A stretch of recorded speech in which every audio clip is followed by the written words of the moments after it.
Limits of the Flesh, Chapter 28b, Fantasy Fiction by Azazyel.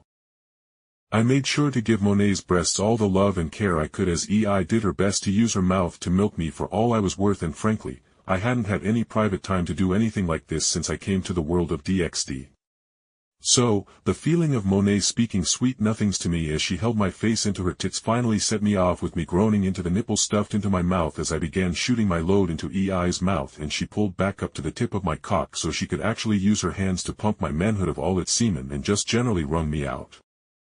"EI, gimme a taste," Monet whispered deviously as she moved away from me and went to sneak some of the semen that escaped EI's mouth, but my most powerful servant was having none of it as she simply pulled Monet into her own breasts and pinned her there as she carefully savored and swallowed my seed.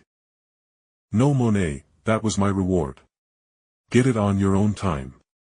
Maybe wake master with such a treatment, in fact," EI said casually as she went back to washing my happily relaxed form. "Okay, EI," Monet said happily as she exited the shower, with there being only my legs to wash, and she obviously wanted to get out of the water to begin drying off her hair. I just gave EI a pointed look, making her giggle before I spoke. "So, are you my harem manager now or something?" I asked jokingly, and EI's head tilted to the side as she pondered the thought before her face brightened. "Oh, that's a wonderful idea, master.